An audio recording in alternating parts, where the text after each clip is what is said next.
Hello everyone, आज हम discuss करने वाले हैं जवाहरलाल नेहरू यूनिवर्सिटीज़ के एडमिशन फॉर्म के बारे में बात करने वाले हैं। इस यूनिवर्सिटीज़ का आपको एडमिशन फॉर्म कैसे फिल करना है ये हम इस वीडियो में डिस्कस करने वाले हैं। सबसे पहले आपको जो है यूनिवर्सिटीज़ की साइट पर विजिट करना है। जैसे ही आप यूनिवर्सिटीज़ की साइट पर विजिट करेंगे इस तरीके से पेज आ जाएगा। यहाँ पे इंपॉर्टेंट लिंक दिखेगा, application are inviting for this. यहाँ पे आपको ये लिंक दिख रहा होगा, आपको इस लिंक पे क्या करना है, क्लिक कर लेना है। यहाँ पे आप देखिए रजिस्ट्रेशन प्रोसेस स्टेप्स यहाँ पे दे रखा है, पर्सनल डिटेल, फिर क्वालिफिकेशन डिटेल, फिर डॉक्यूमेंट अपलोड और फिर आपको पेमेंट करनी है। एप्लीकेशन फॉर्म फिल करने के लिए आपके पास जो है ध्यान रखना है, ये सारी चीज़ों की रिक्वायरमेंट्स होती है और पेमेंट आपको ऑनलाइन करनी है। सबसे पहले आपको क्या करना है, न्यू रजिस्ट्रेशन करना है। तो न्यू रजिस्ट्रेशन पर आप क्लिक करेंगे, इस तरीके से पेज आ जाएगा। ठीक है, यहाँ पे आपको सारी चीज़ें इंस्ट्रक्शन आप रीड कर लीजिएगा। एलिजिबिलिटी क्राइटेरिया, एप्लीकेशन फ़ीस यहाँ पे आपको दे रखी है। फ़ीस आप जो है ऑनलाइन पेमेंट कर सकते हैं, ये आपको ध्यान रखना है, फ़ीस ऑनलाइन ही पेमेंट होगी। सारा रीड करके आपको इस टिक बॉक्स पे क्लिक करके क्लिक हेयर टू प्रोसीड पे आपको क्लिक करना है। जैसे ही आप क्लिक हेयर टू प्रोसीड पे क्लिक करेंगे, यहाँ पे आपसे CUET का application number, date of birth, आपकी सिक्योरिटी कोड और उसके बाद आपको लॉगिन वाले ऑप्शन पे क्लिक करना है। तो फटाफट हम पहले ये फिल कर लेते हैं। तो सारी डिटेल्स हमने फिल कर ली है। ध्यान रखना है डेट ऑफ बर्थ अगर आपकी जैसे यहाँ पे एग्जांपल के दिया हुआ 24 अगस्त 2002 है तो आपको ऐसे नहीं लिखना, ऐसे लिखना है 24 अगस्त। कौन सा महीना होता है, 8th मंथ होता है तो 08 लगा देना। अगर अक्टूबर है, जैसे कि अक्टूबर 10th महीना होता है तो 24 सीधा 10 2002 पे आपको क्लिक कर लेना है ऐसे लिख के। अब हम लॉगिन पे क्लिक करते हैं। तो लॉगिन पे आप जैसे क्लिक करेंगे आपके यहाँ पे बेसिक डिटेल्स आ जाएगी, फिर एक एक करके आपको फिल करना है। Candidate name, father name, mother name ये ऑलरेडी आपने फिल किया हुआ है। यहाँ पे आपको टाइप ऑफ आइडेंटिफिकेशन जो भी आप आईडी कार्ड इसमें लगाना चाहते हैं, पैन कार्ड है आपके पास, PAN card, voter ID card, Aadhaar card के सिर्फ लास्ट की 4 डिजिट्स लिखनी है, तो आधार कार्ड तो आधार कार्ड। और उसके बाद यहाँ पे आपको आइडेंटिफिकेशन नंबर लिखना है, लास्ट 4 डिजिट सिर्फ आधार कार्ड की। उसके बाद ईमेल आईडी और वो अगर आप कोई ऑल्टरनेट मोबाइल नंबर इसमें डालना चाहते हैं तो आप ऑल्टरनेट मोबाइल नंबर भी इसमें फिल कर देंगे। यहाँ पे आपको एड्रेस डिटेल अपनी सारी फिल करनी है, address detail, locality, city, country select करना है आपको, यहाँ पे स्टेट सेलेक्ट करना है आपको, यहाँ पे एक एक करके आपको इसमें सारी चीज़ें सेलेक्ट करनी है। फिर आपको जो है डिस्ट्रिक्ट सेलेक्ट करना है कि डिस्ट्रिक्ट आपका कौन सा पड़ता है। ठीक है, फिर यहाँ पे आपको जो है पिन कोड सेलेक्ट करना है, जो भी आपके एरिया का पिन कोड पड़ता है आपको पिन कोड लिख देना है। ठीक है, और अगर प्रेजेंट एड्रेस और परमानेंट एड्रेस सेम है तो जस्ट आपको टिक बॉक्स पे क्लिक करके छोड़ देना है। यहाँ पे आपको पासवर्ड क्रिएट करना है। ठीक है, पासवर्ड आप अपनी मर्जी से लिख सकते हैं, लेकिन आपको ध्यान रखना है कि 8 डिजिट का कम से कम पासवर्ड बनाइएगा और स्ट्रॉन्ग पासवर्ड बनाइएगा।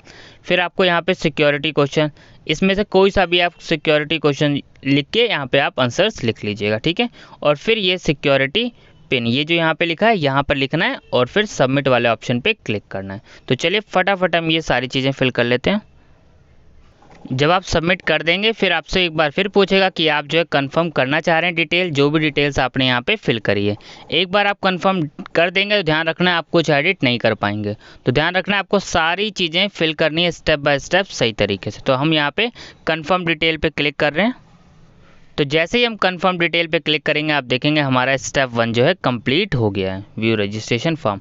अब हमारा काम है स्टेप 2 फिल करना। ठीक है, तो चलिए अब हम जो है इसमें एक एक करके स्टेप 2 फिल करते हैं। सबसे पहले हमें क्या कर लेते हैं, वेरीफाई कर लेते हैं मोबाइल नंबर और वेरीफाई कर लेते हैं ईमेल आईडी। ठीक है, आप ये दोनों चीज़ें क्लिक करके आपके पास OTP जाएगा, आपको वेरीफाई कर लेना है। तो हमने यहाँ पर दोनों चीज़ें वेरीफाई कर ली, मेल आईडी भी वेरीफाई कर ली और ईमेल आईडी भी। तो आपको दोनों के OTP चेक कर लेने और उसके बाद आपको आगे का प्रोसेस शुरू करना है, कंप्लीट एप्लीकेशन फॉर्म। तो चलिए अब हम इस पर क्लिक करते हैं। तो कंप्लीट एप्लीकेशन फॉर्म पे आप जैसे ही क्लिक करेंगे यहाँ पे आपकी सारी जो पर्सनल डिटेल है वापस आपको यहाँ पे देखने को मिल जाएगी। और फिर एक एक करके यहाँ तो आप ये चेंजेस नहीं कर सकते। अब यहाँ पे आपको नेशनैलिटी सेलेक्ट करनी है, स्टेट ऑफ डोमिसाइल आपको यहाँ पे जो है सेलेक्ट करना है, कैटेगरी सेलेक्ट करनी है, आपकी कैटेगरी क्या है। अगर आप PWD स्टूडेंट्स है तो यस करना है, अदरवाइज़ आपको नो करना है। ठीक है, ये आपको ध्यान रखना है। डायबिटीज़ है तो यस, अदरवाइज़ नो। इन सब पे लगभग आपको जो है मेजॉरिटी बच्चों को नो ही करना होगा। State of domicile Delhi, category select कर ली, PWD हो गया। उसके बाद जो है ward of defence personnel no, क्या आप कश्मीरी माइग्रेंट कैटेगरी, आप किसी भी कैटेगरी से हैं तो आपको सिलेक्ट कर लेना। अब आप रूरल एरिया से हैं या अर्बन एरिया से हैं, अगर आप शहर से हैं तो आपको अर्बन करना है, अदरवाइज़ आपको रूरल करना है। इनकम ग्रुप आपको यहाँ पे जो है सेलेक्ट करना है कि इनकम ग्रुप क्या है। ठीक है, अगर आप बिलो पॉवर्टी लाइन है तो यस, अदरवाइज़ नो। आगे यहाँ पे ये सारी चीज़ें आपको ध्यान रखना है। If you have pursue schooling in तो यहाँ पे आपको लिख देना है कि गवर्नमेंट स्कूल या फिर प्राइवेट या फिर अदर, तो जो भी है आपको यहाँ पे सिलेक्ट कर लेना है। किस प्रोग्राम के लिए आप अप्लाई करना चाह रहे हैं, तो यहाँ पे आप जिस भी के लिए अप्लाई करना चाह रहे हैं वो आपको सिलेक्ट करना है। फिर आपको यहाँ पे first field of study, second field of study, ऐसे करके आपको सिलेक्ट करना है। ध्यान रखना है जिस प्रेफरेंस में आप सिलेक्ट करेंगे उसी प्रेफरेंस में आपको एडमिशन्स के लिए जो है दिया जाएगा, ये आपको ध्यान रखना है। तो बहुत अच्छे से आपको ये सारी चीज़ें चूज़ करनी है। First field please refer information bulletin for eligibility criteria. ध्यान रखना है आपको एलिजिबिलिटी क्राइटेरिया अच्छे से चेक कर लेना है जिस भी चीज़ के लिए आप अप्लाई करना चाह रहे हैं, ठीक है।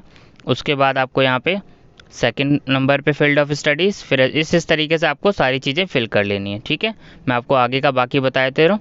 फिर यहाँ पे आपको क्या करना है, अपने मार्क्स बता देने, percentile score, section 1A English में कितने और जनरल टेस्ट में कितने। फिर आपको यहाँ पे क्लास 10th का पूरा क्राइटेरिया फिल करना है। सेम यहाँ पे आपको जो क्लास 12th का, फिर अदर क्वालिफिकेशन, फिर यहाँ पे are you a ward of JNU group b और ग्रुप सी, तो यस अदरवाइज नो।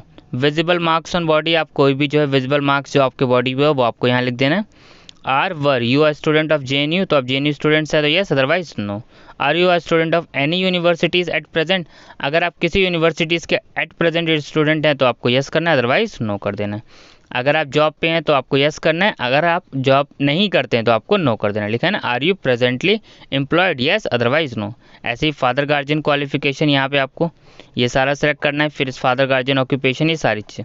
फिर आपको क्या करना है, ये सारी की सारी चेकलिस्ट पे टिक मार्क करना है। ध्यान रखना है अगर आप ये टिक मार्क करके आप इस वाले बॉक्स पे क्लिक कर देंगे और फिर जब सबमिट कर देंगे फिर आप चेंजेस नहीं कर पाएंगे, तो ध्यान रखना आपको फिल करके अच्छे से चेक करना है, ठीक है।